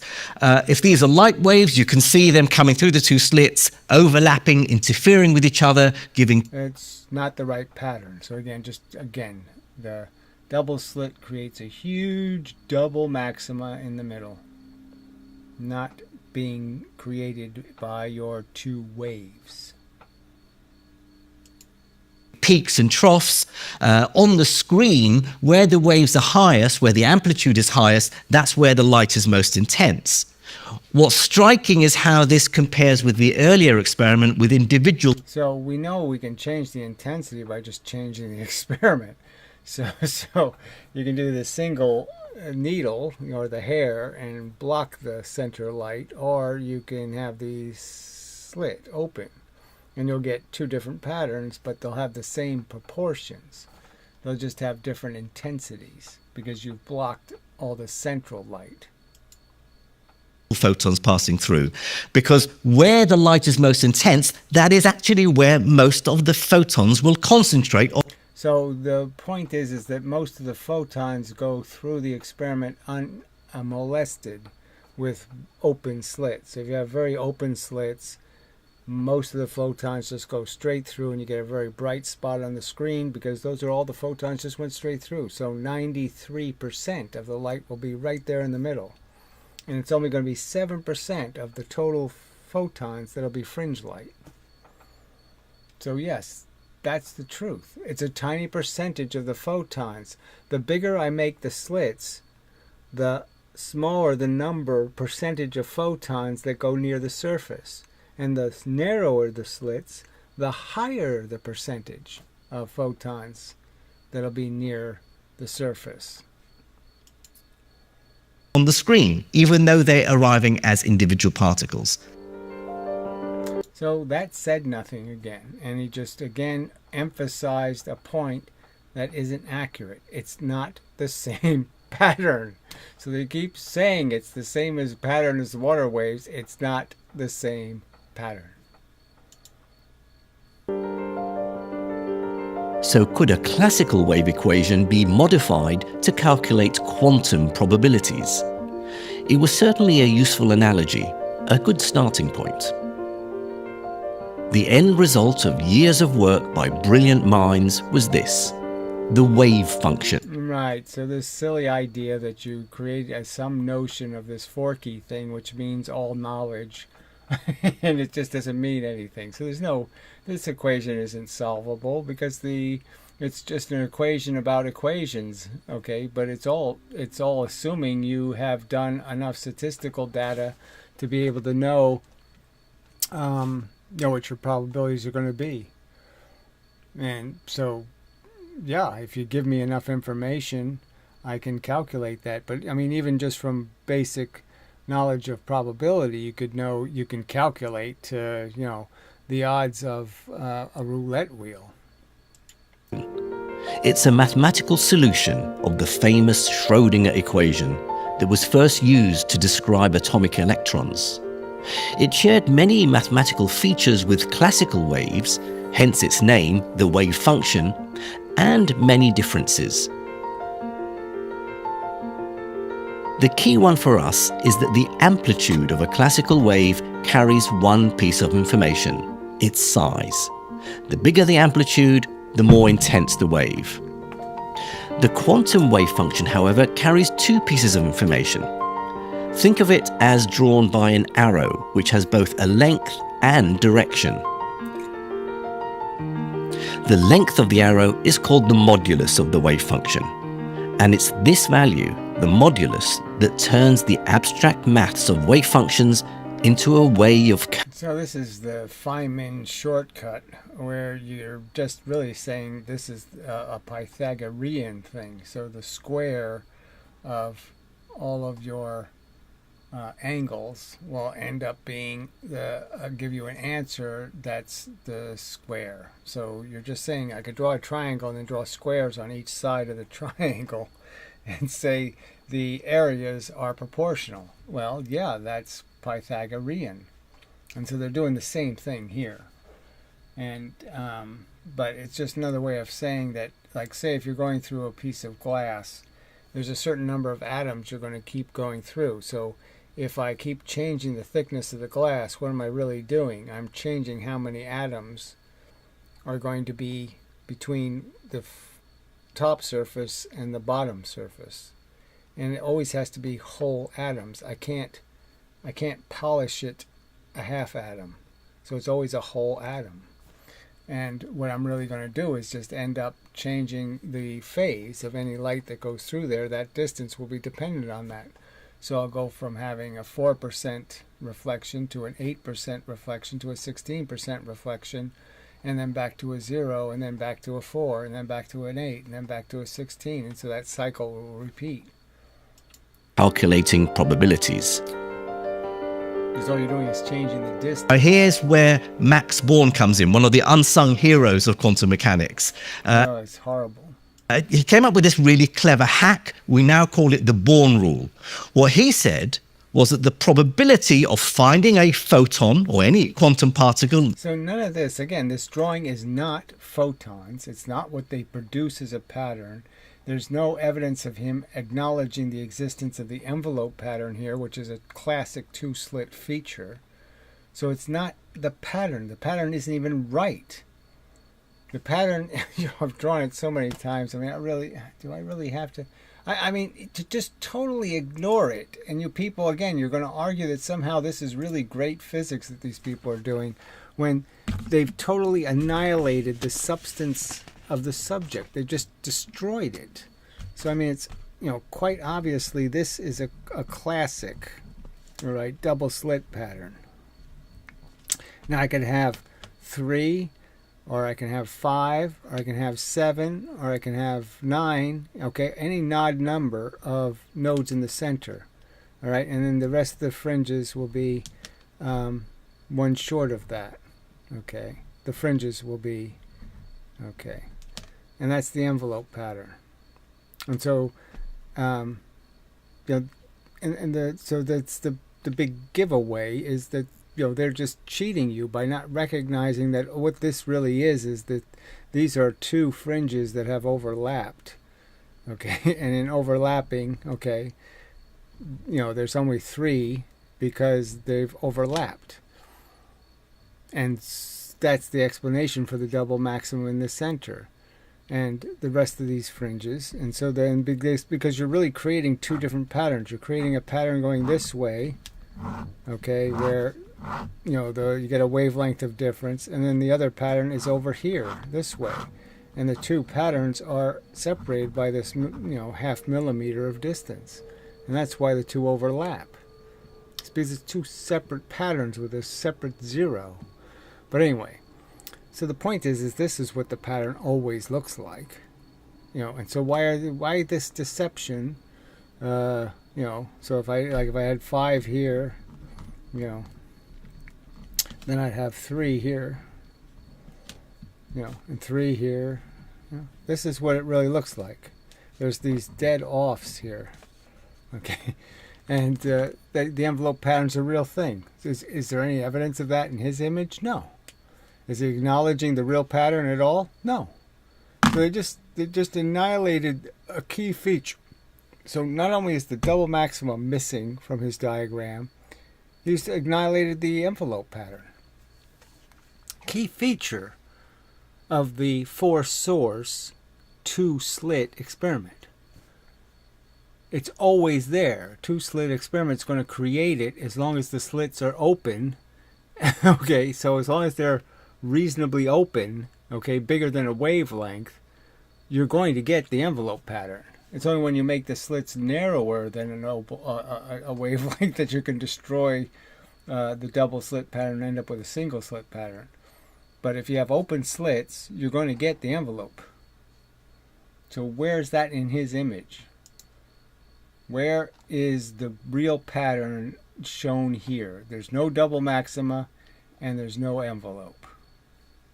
So it's just a lie.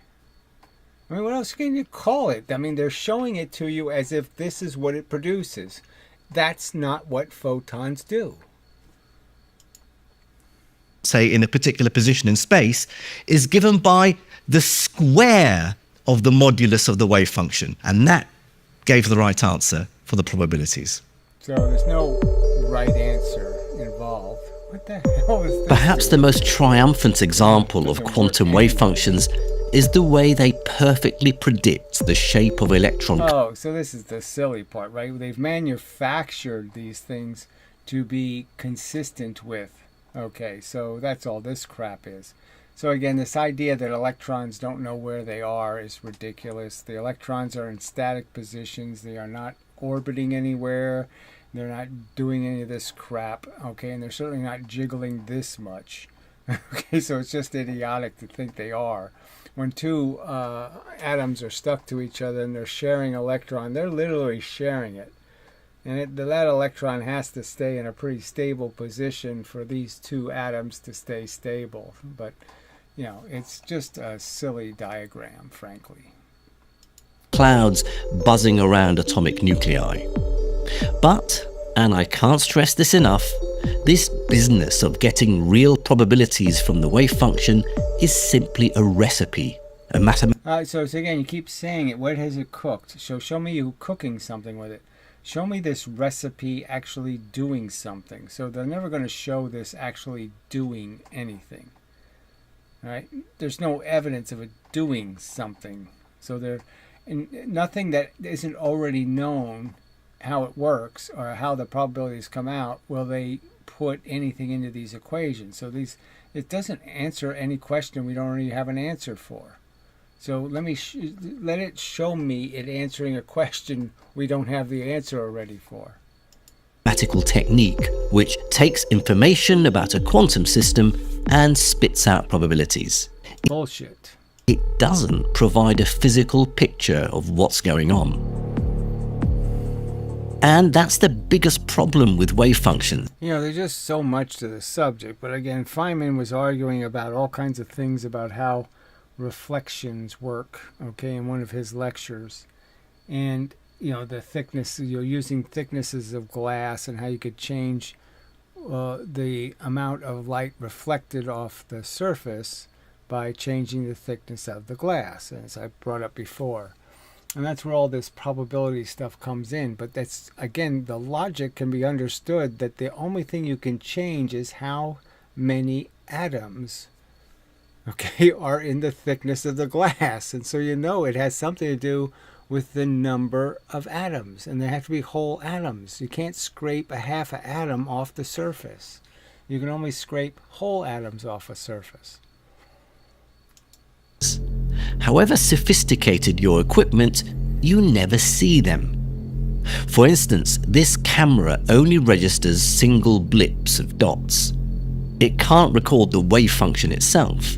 It only shows us where, to use the technical jargon, it collapses.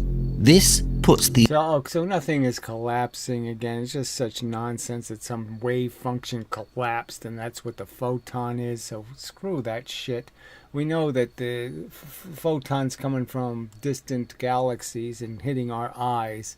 Okay, they're not doing any wave function crap. They're real photons. I mean, it's just silly. Observer, the person making the measurement, into the heart of the story. Okay, so again, just absolute bullshit that observers have a fucking goddamn thing to do with anything. It's not, the observation doesn't mean anything. And the simple argument is obviously we can't observe some things without disturbing them. So you can't see them because you can't hit them with something small enough not to destroy them. So yeah, I mean, I could throw lead baseballs at Professor Al-Khalili. And I could have, and then test how much the lead balls bounced off of him. But obviously he's going to be destroyed in the process of me finding out where he is. So again, you can't, obviously there's no way to detect where an electron is without hitting it with something that's going to move it. So you're not going to know where it is because you're going to move it. It's quite bonkers. When I'm not looking at an electron, say, its wave function is a... So you don't have to believe this wave function crap. You don't have to believe the electron isn't a real thing in a real location. There's no reason to believe any of this crap. And there's certainly no reason to believe that somehow I can test where it is without annihilating it. I can't test where it is without me stopping it. I have to collide it into something to test where it is. There's no other way to see it. Blur of many different possible states, implying, for instance, its position is smeared out in space. Oh, nothing's implied. I mean, why people believe this, I have no idea why people accept this mush. But whenever I look... I mean, it's so integral to the whole way atoms are held together. To sit there and start thinking about electrons being this amorphous when they're critical to the function of the nucleus and the way atoms combine. They combine by having electrons and protons associate with each other. I mean, they can't be some kind of I don't know where I am thing. I mean, it's just so, like I said, why do you believe this shit? Why do you believe there's some place for all this crap even inside of an atom? Where are the neutrinos hiding? What are they doing right now? I mean, where are the positrons hiding? I mean, the whole thing is just so ridiculous. I just don't know how you people believe this crap. It collapses into a single value. Somehow it seems like the act of looking is forcing the wave function to pick one value. The wave function to pick, and it's going to do some collapse thing, which is just such a pile of shit. It's just nonsense.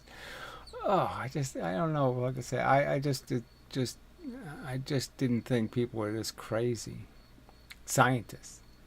But again, we're right back to the, there is some sort of religion bone that you people were born with and I wasn't, because you just seem to have some affection for some kind of silly religious story or another. Which brings us to hammer blow number 2. The second sacred idea, and a rather profound one, that the founders of quantum mechanics were forced to abandon, or so it seemed, is something we call objective reality. So this is just, we call it, and I don't even know, I never even heard this conversation, frankly. So the whole idea that there was a bunch of quantum physicists back in 1930 or something who were saying, we destroyed reality, yes, nothing's real. I don't think a bunch of them were making that argument.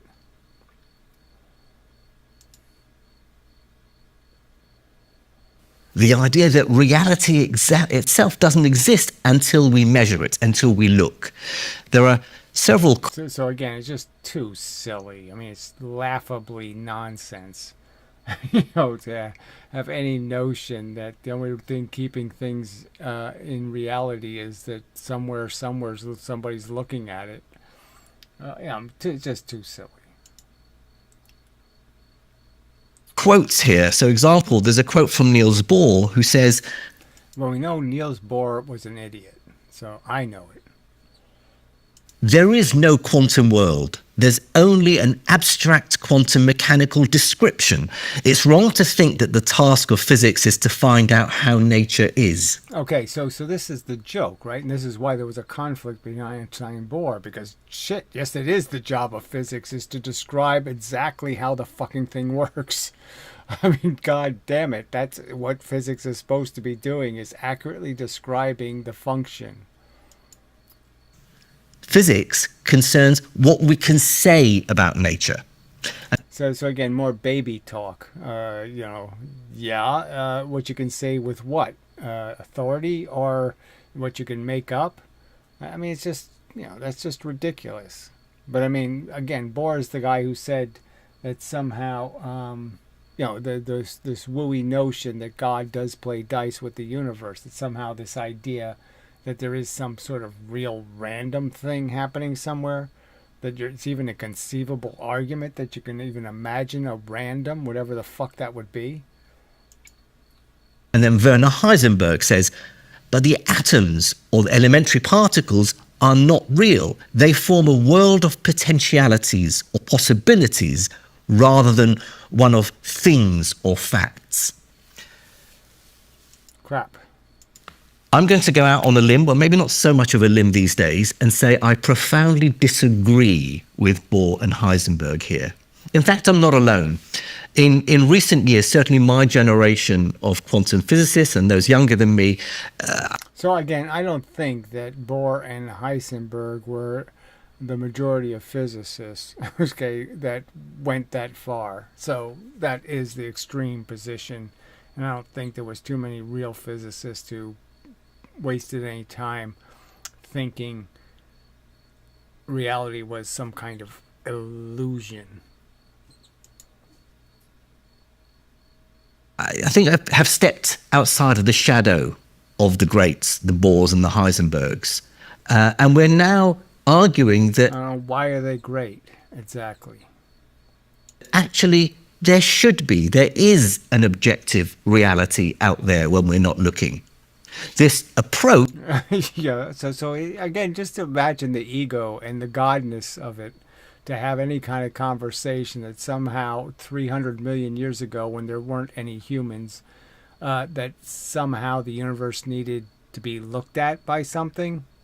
I mean, what a pile of crap. It needed to be measured by something. Which contain... And again, all of this entanglement crap of any kind of idea that you can de-entangle something when the universe is flooded with all this energy. And you're just arguing, how could you ever find a place where you could put something where it wouldn't be getting de-entangled because it'd be outed by all this energy, all these photons hitting it? Where can you go to escape all of that? There's nowhere to go. Several different interpretations is collectively called quantum realism. And this tells us that there is a world out there. It's not just brought into existence through measurement as those founders believed. Yeah, I don't think that's exactly what they believe, but whatever. In the next episode, we take a deep dive into 3 leading quantum realism contenders: pilot wave theory, many worlds, and objective collapse. Yeah, whatever that is. I haven't heard of objective collapse. Too silly. But come on, many worlds. This isn't even... there's zero evidence for it, and it's just the biggest sweep it all under the rug kind of bullshit. Oh, I eliminated all of the paradoxes and problems because I just decide to erase everything and just make a new universe. I mean, it's just such bullshit. Oh, to think that every single time a photon collides with an electron, a new universe is created. I mean, it's just too fucking ridiculous. It's just so depressing. People are so fucking doopy. How you people fall for this crap? Anyway. Alright, let's see what we have here. Let's see. Depressed Jizu. Whatever that is. People accept it because they don't understand it, so they assume whatever is thrown at them is the right information. Well, that's not exactly true, okay? I mean, there's a physicist who are falling for this shit. These aren't uneducated people. So again, you're just saying that, look, he's a physicist and he hasn't even paid enough attention to recognize that the photon experiment produces a double maxima and an envelope pattern. And he just doesn't care that he's not even being anywhere true to those really important distinctions. Those are really important things it's creating, and he's not even paying any attention. It's so much worse than, it's just that they have been told this is the truth and they believed it for whatever dumbass reason. Let's see, and I prefer watching and learning from YouTube videos is the worst source. It's always better to ask some senior professor in a reputed university. At least they know some real stuff. So I don't even know what you're talking about there. I mean, obviously professors are on YouTube. So, I mean, I've watched hundreds of their pretty poor lectures, frankly. I can show you Professor Lewin, drawing the two clumps. I can show you Shakar drawing the two clumps. I can show you Richard Feynman drawing the two clumps. Like somehow a 1 millimeter slit is going to create two clumps, one over here and one over there. No, it isn't. It's not what a rational person would expect photons to do in that circumstance. So again, it's just hilarious that they can't even get that right. Alright, so anyway. People. Too stupid. So again, I have demonstrated huge flaws in what he's arguing. The two-wave theory doesn't produce the actual double-slit pattern. It's a fact. It's not the same pattern. I mean, that's a really important fact. Okay. And, you people ought to pay attention and say, okay, yeah, that's pretty big. The fact that two waves don't do it. But the fact is, if I make four waves, and that is, I turn the waves into just scatter, it does work. Then I can create the envelope pattern. Alright. So anyway. Enough of a video. So yeah, only 2 parts for that. So we'll see if I can find some other video. I'll just keep doing more and more of his videos. And I guess I'll try to email them and see if I can get some kind of response. But, see if I can get him to do a video on the exact subject of kinetic energy. And see if he is willing to show us the experiment where it takes 25 times the fuel to go 5 times as fast. Alright, so, yeah, I guess I can just hit the buttons here and such. So, till the next time, blah, blah, blah, blah, blah. I did do a response to Dispar's stupid comment, but I'll play that some other day. Anyway. Till the next time and such. Just very disappointing. I mean, I think there's 2 upvotes on my part 1 video. 2. I mean, it just amazes me that you people, you really don't get it. You really think this wooey crap is true. You really think there's superposition and entanglement and that photons interact with photons, they hit each other or something, they do something to each other, I don't know. You really think that can happen? Even though you could shoot laser beams at laser beams all day long and you can't make any of them bounce off of each other, you think they interact because they went through a silly slit. And now they somehow are going to interfere with each other. You think that's possible? Shit. Too stupid. Too fucking stupid.